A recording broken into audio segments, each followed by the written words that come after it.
Hey folks, it's Frithgar here, how you doing? Welcome back to Farming Simulator 19 here on the Hagenstedt map. Let's get back to reliving the glory days.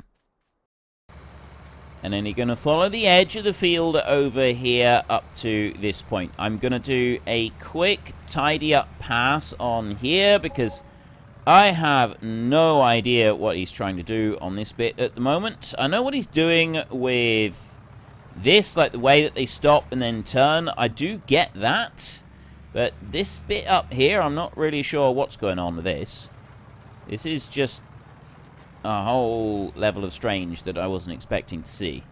So I'm going to just do that a second, just to tidy that up a little. Yeah, it doesn't need to be any more tidy than that. And then I'm going to come over to this side. And I'm actually going to go over here like this. I'm going to anchor you in round like that. And we're going to go about there. And then I'm going to back up a little bit more. I'm going to take it to, I think, there. And then we're going to go here. We're going to turn off the AI extension. And I'm just going to go to there like that. Bring you in. And away you go. So you will get down to the end of the road. Right, so now the standard hired help is just going to finish up this little section in here, and we've got nothing else to worry about. So then I've got this trailer over here. The time we go, one more load is all we're going to need to take off this field right here. That's going to be everything, and then we can go and get started on the next field. But that way, this one here is then available to start with the seed drill, and then we've just got the big field left. So let's bring you in round. You know, I probably should have just started from that top end. I forgot that that thin row only goes halfway across the field. Well, there's a few little bits left down the other end as well, so we can go and get those. And even though I've now switched that one over, he's still going to take a minute or two to finish up that field because of the amount of times he's going to have to turn before he gets right down to finishing it. And it's the turning that does take the time on there. 25k up across the field here. We can go and get those bits down there. That's going to give us oats. We're going to have oats in storage. Whether or not we're going to be able to sell them straight off the field, I'm not quite sure. I'm still wanting to buy some solar panels. And I really like the idea of getting the solar panels so that we've got another source of regular income coming in. Even better than our crops that we're growing. I'm hoping that by the time we... Let's go and grab that bit. By the time we get round to straw again, we will be ready to buy some cows. Pretty sure we will be. Pretty sure by that point we'll be ready to buy cows. So then we'll be able to start getting some regular income from there. Our next target for something to buy, like the speed that we can do our planting, the speed that we can gather everything up, including the straw as well, means that right now we've kind of got everything we want, except for the cultivators and the planter as well, the one that we'll be using for planting sunflowers and for planting the corn when we get onto that. But that's something that we will be working on soon. We're going to be changing over and we're going to be getting those up and running. So we're going to be getting them to the shop and we're going to be selling the ones that we've got and we're going to be getting new ones. I don't think that I want to stick with the same cultivators that I've got right now. I mean, at the moment, I've got two of those right there, 3-meter cultivators. Not going to use these Stara ones. You can put fertilizer or something in those. I'll tell you what we could do. No. That's the problem with this. Well, actually, yes, I could. It does take a little bit longer. The oilseed radish. That oilseed radish right there. Because you wait until the first growth stage and then you go over it. So we cultivate and plant that at the same time. Then we go over the oilseed radish with... Actually, no. If you're cultivating... That... Well, actually, no, wait a minute. That one...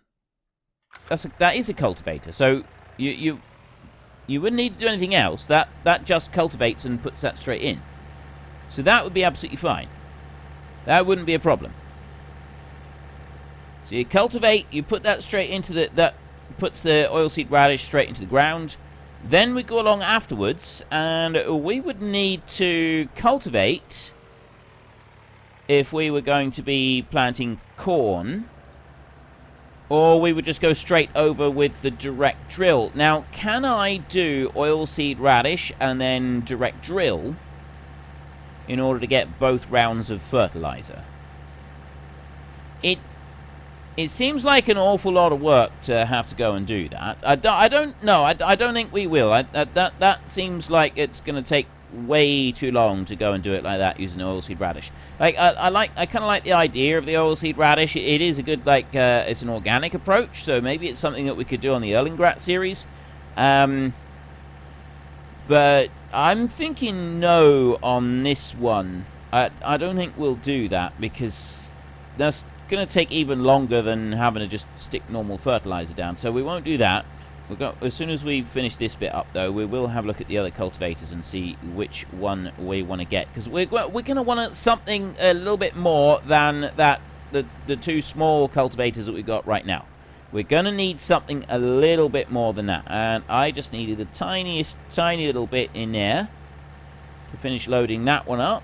That's another 6,500. Look at the money we've got. We got 46,000 euros now.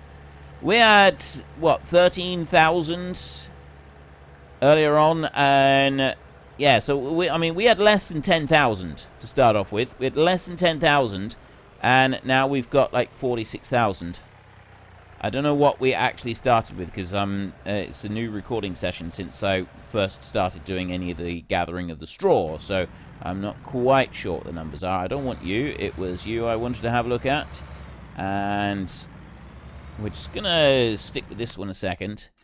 I want to go into cultivators. So, yeah, we've got that one. Cultivator prepares fields for sowing. We can go and put grass, oilseed radish, or oilseed rape with canola in there if we want to. We've got a 5-meter one here that does exactly the same. That requires 220 horsepower to pull. And then we're on to these big heavy-duty ones. 400 horsepower, 300 horsepower. Like these require quite a bit. But if you go into disc harrows in here, they require a lot less effort. And I'm thinking one of those. 140 horsepower. Or you got that one there. So that requires 180. That's 6 meters wide. It goes on to the 3-point linkage.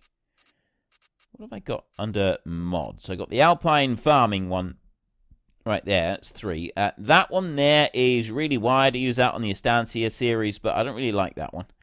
That one's quite cool. And you're just huge. Right, I mean, that one there would be nice. But that requires 340 horsepower to pull it. That's a 6-meter one there.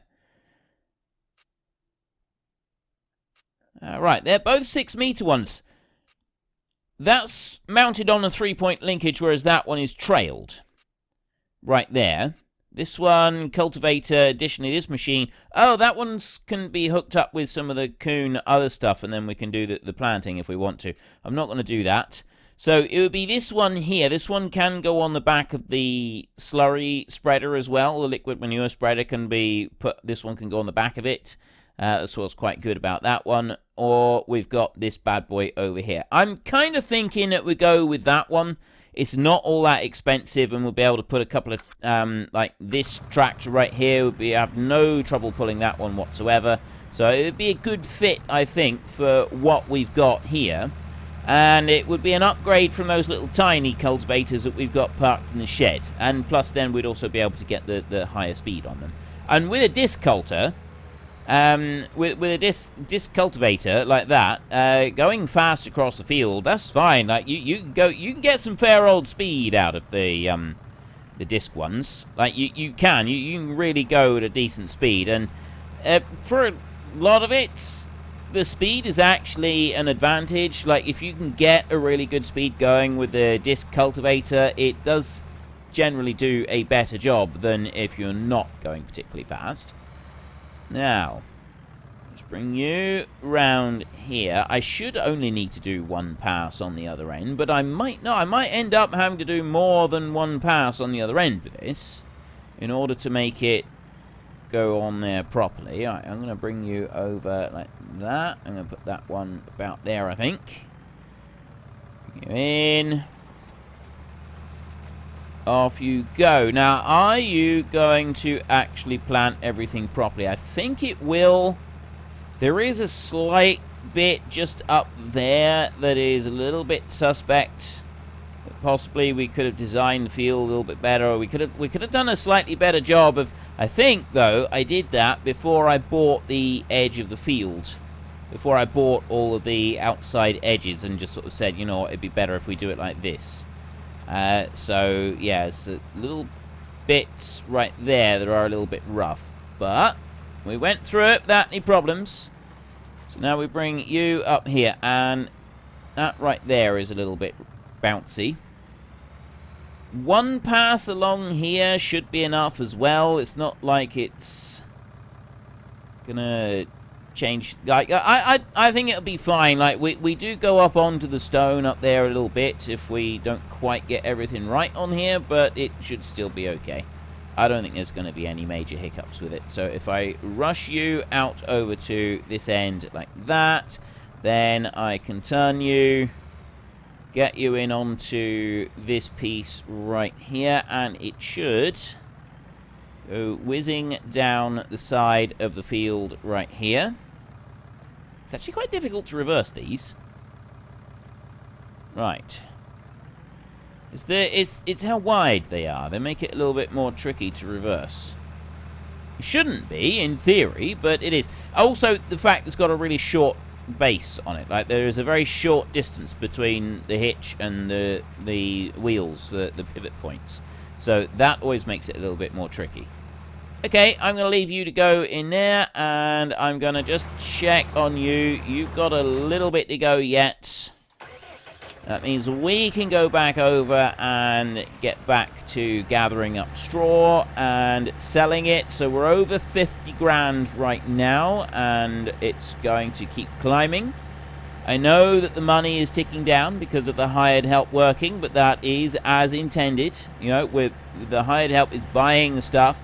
It's just, as I've said before, it is just sort of giving us tiny little bit of extra challenge. I mean, to be honest, it's not really going to make any difference. The amount of money that we get just from doing the straw, 6.5 grand a load, does fairly strongly indicate that money is never really going to be any kind of issue in this series, especially as I'm planning to go and buy myself some solar panels. And I'm thinking, actually, solar panels might be next. That might be the next thing that I go and get. And most of you said yes, that I should go for it, although several of you said actually I should be getting beehives and not solar panels, or a mixture of the two. So we'll chuck down a whole load of different items. I'm not quite sure what it's all going to be yet. Just going to have another drink a minute. Right, that's better. And that one's full. Can we just drive right through? Let's have a look. Let's see if we can actually, because in theory we can sell it at this end of the barn. It's just that I don't want to do that. Ah, we can tip right into the barn. You know, it'd probably be more realistic if we were actually doing that. If I was tipping into the barn, that does actually seem like it would be a little bit closer to full-on realism to tip into the barn. But that being said, I'm not planning on doing that every time. I suppose actually, if we've got the harvest every time, it will be that we'll be able to go round and drive in off the field. So maybe I could just get rid of the grass at the other end and then we can drive straight through. I don't think we need to. I don't think we need to actually turn that into any kind of track, because the only time that we would be doing this is when it's dry anyway. Like, it's not like that's going to be something that we're going to be doing in wet weather, and so we need a track for. And when you're doing jobs on a farm in the summer, you know, things like this, you do quite frequently not stick to the same tracks that you use through the winter. It is completely normal to be driving across places just where there is no actual track, and just sort of doing it temporarily for the summer, and then come the winter when everything gets all wet and soggy again, you wouldn't dream of driving through it. Like, there was just no way that you would do it. You wouldn't do it at all. You wouldn't even consider it. You stick to set tracks everywhere. And also because then you don't want to be driving across a lot of the fields that you have been sort of doing shortcuts across part of a field and then taking a shortcut across a grassy area, or, you know, an area that's like normally overgrown with weeds or something like that. You get the idea. Sort of, you know, different rules tend to apply in the dry weather in the summer. And there's no reason that those same rules can't apply right here. I mean, we drive right through, and we could like start off with clearing straw from this field right here and then drive into the barn, like I'm about to do now. And that would be perfectly acceptable. That would be perfectly normal. We can go straight from here, go straight into the barn like this. We're cutting across, and we wouldn't normally be driving through here during the winter or at any time when the crops are growing. So doing it like this is absolutely fine. Is absolutely and perfectly acceptable and normal. So we will have a look at this one unloading right here. There we go. That's looking pretty good. Takes a little... it actually takes a while to unload this one. I mean, I know these types of forage wagons, they can take a little bit of time to unload. It does depend how they unload. I don't think this one's got options for different unloads, though. Some of them, like, you can see where the tailgate is open there. Some of them, it doesn't just lift that bit. It will lift up the entire... It doesn't have an option for changing it over, though. It will not just lift that bit, but it will lift up like the entire back section, and you can, some of them you've got the option, some of them it just does the entire back section, obviously, and some are like the one that we've got right here. So this one doesn't seem to have options for it, though. This one seems to just be, that's how it is, and that's what you're going to have. But there are other options available on other forage wagons, and so they tend to open out a bit quicker. But you know, they don't tip up, though, do they? And because they don't tip up, you've basically got that chain bed in there, and that's the speed that they can empty out. Whatever those chains move at is the speed that you're emptying out your machine. Right? There is nothing else to decide it. That's the deciding factor, 100%. There's nothing else to it. If those chains don't move very fast, then it doesn't come out very fast. Now, these forage wagons are absolutely brilliant, and they are wonderful, but those chains do sometimes break. Usually, you try to stay on top of keeping those chains repaired so that it doesn't happen, but it does happen. They do break. Very occasionally they break. And then the only way to actually get to the chain in order to repair it is to take apart the you've got to get all the stuff out, and that is not an easy job. I've never had to do it for a forage wagon, but the old muck spreaders, like, I know you get the new muck spreaders like you use in the game right now. Go and have a look at one of those, and I'll show you exactly what I mean. So you got these right here, yeah? You have a look at that one right there. You've got chains on the bed. And then on the back, you've got these beaters, and they stand up that way, and they spin out, and they have a really wide spreader width. The really old-fashioned ones, they weren't that way. They were horizontal on the back. So the spreading wouldn't be very wide. It would kick it out a little bit to the sides, but it was pretty much the width of the machine. keep in mind that the trailer itself would have been a lot smaller than this. It's just a little tiny trailer like this. Okay, yeah, it wouldn't have been anywhere near as big as this beastie right here. All right, you're looking at something like this, but smaller still. And this one, see, even this one's got vertical beaters, but no, the beaters were horizontal. And a lot of you will know what I'm talking about. A lot of you will have seen them. I don't know if I got any mods of those. I don't know. I haven't. No, there's no mods of that. So a lot of you will have seen them around and will know what I'm talking about. But yeah, I used one of those, or I've helped to use one of those, I should say. I didn't use it myself.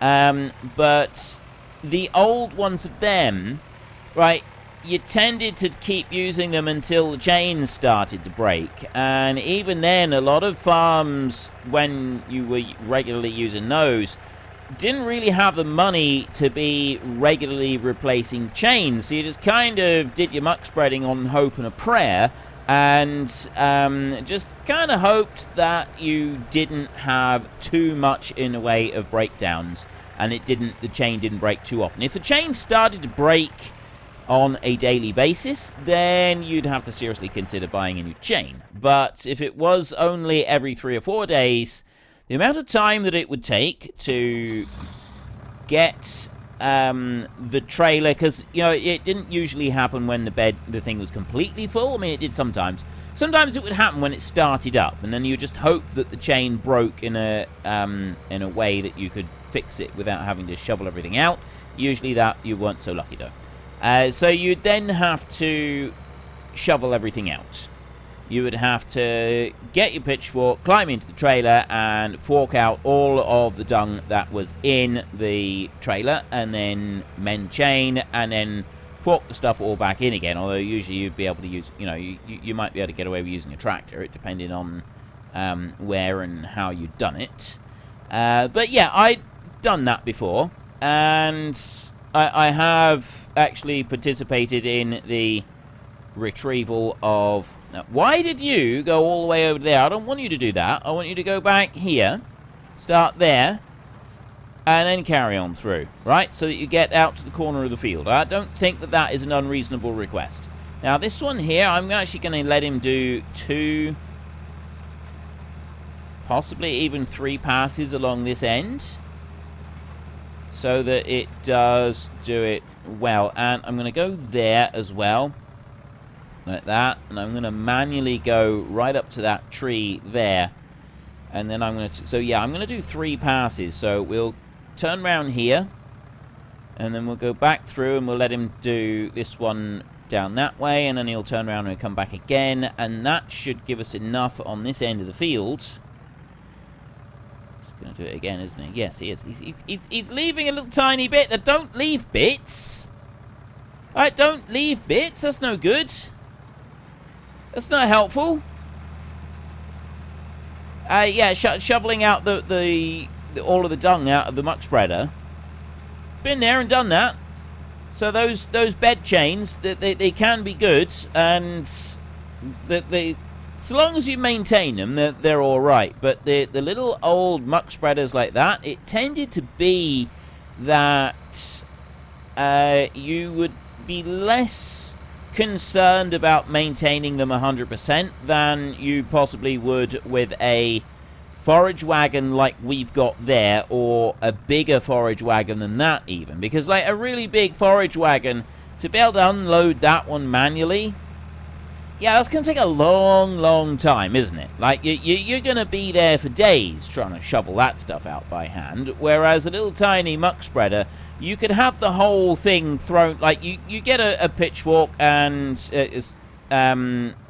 just get going with that. It's not actually a pitchfork, I suppose. It's a well, we just call it a fork or a prong. You get your prong and you get going with that. You're gonna have you can empty out the entire trailer in less than half an hour, right? It doesn't take very long to go and do it. Yeah, less than half an hour. You know, possibly if you're not having a very good day, or you've really loaded it up and you've got the full trailer load in there, maybe a little bit more than that. I mean, if you get it back to the yard, you can use the tractor and the grab to scoop out some of the stuff off the top. So you've got a lot less to do with the pitchfork, and you'd soon fork it all out onto the ground without any trouble, and then you can do your repair. The worst bit about it is doing the repair job, because obviously everything is all caked in dung, and that doesn't make for a very easy cleaner. It doesn't make for a very easy job. I mean, you could try pressure washing it down a bit if you've got your pressure washer available. You try hosing it off a bit, but generally that just kind of like slimes everything up and makes it worse. If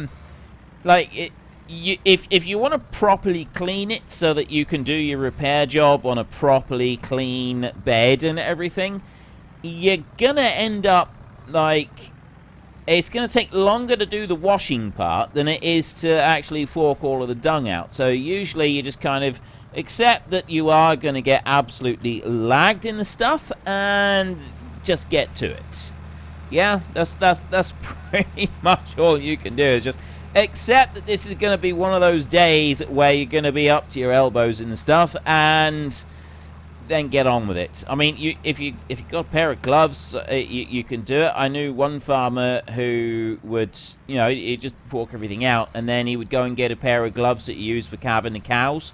It's just a plastic glove, but instead of it just like, a normal little disposable glove goes up to your wrist, you can get some slightly longer ones that you use for calving cows, or for doing other stuff to cows where you have to stick your arm all the way up their bottom.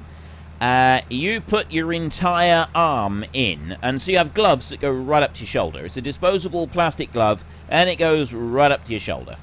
And I knew a farmer who would just put on a pair of those when he was having to do any repair work on his muck spreader, and that way he would stay nice and clean, and he'd be able to get right in there and do all of his...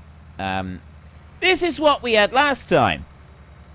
Right there is that little bit of a lump of stone right there. Fortunately, we're watching it. I want to do 3 passes on here, and we can run down the side of the field over that other side, and there should be, with 3 passes on this end, there should be enough, I'm hoping, that we'll be able to turn round in front of those trees without it sort of thinking, nope, there's too much, I can't cope with it.